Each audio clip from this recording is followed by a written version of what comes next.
Hey everybody, what's up and welcome back to the garden. Today we're looking again at another one of our How to Grow series. Today we're going to be talking about how to grow petunias. Now, of course, I can only speak on my own experiences. Hopefully it's helpful for you. This is the third year that I've grown petunias from seed, and the process is so incredibly easy. Obviously, first and foremost, you'll want to find a source of petunia seeds. If you're growing from seed for the first time, I definitely recommend finding an open pollinated variety of petunia, simply because you get way more seeds and you'll have a greater chance at success if you have more seeds, but you can get seeds to more kind of fancy hybrid types if you wish. So the thing to know about petunias is that they are tender, which means they don't do well when there's any kind of frost in the yard.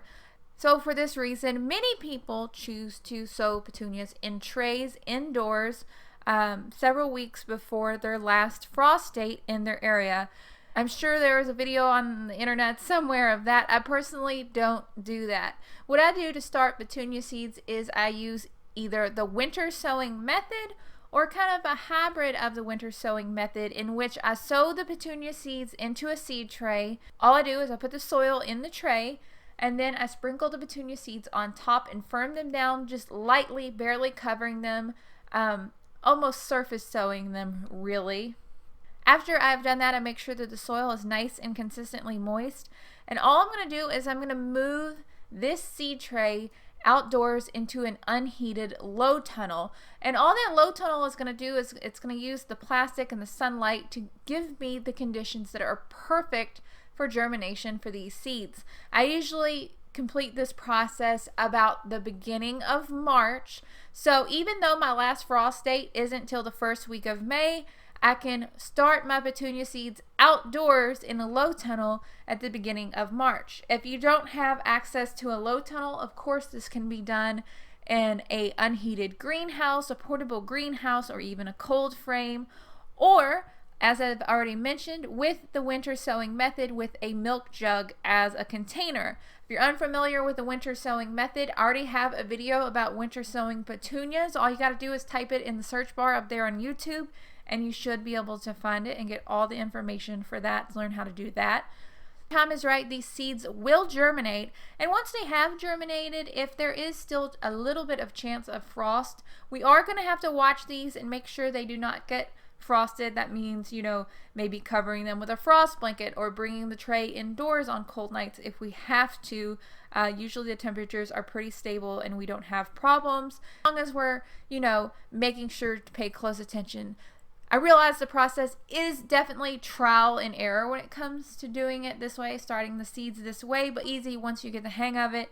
And you can start a lot of seeds without grow lights or without a lot of money. It's really, I think, really beneficial. After our seeds have germinated and the last frost date has passed, usually by this time the seedlings are more than big enough and ready to be transplanted in the garden.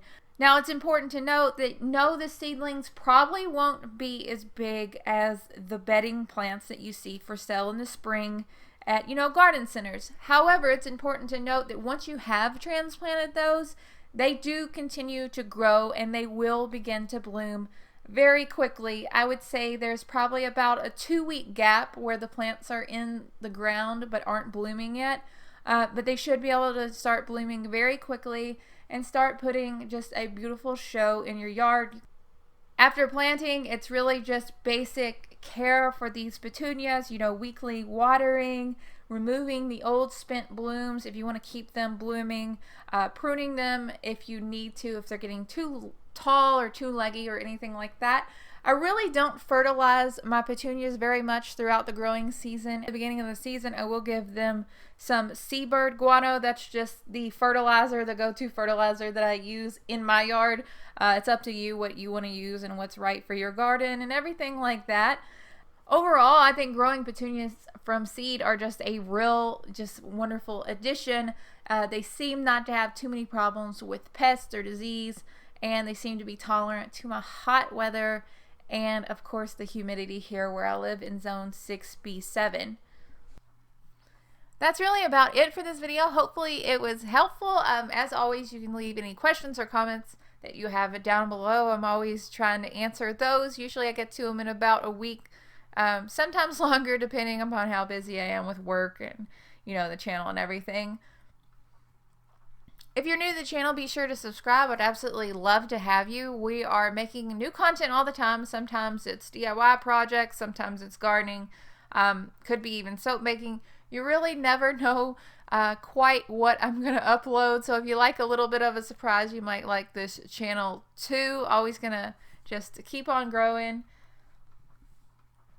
Be sure to tell your friends, hit the little bell icon, all that good stuff. I hope that you guys are having such an amazing day. I will talk to you all later. Bye, guys.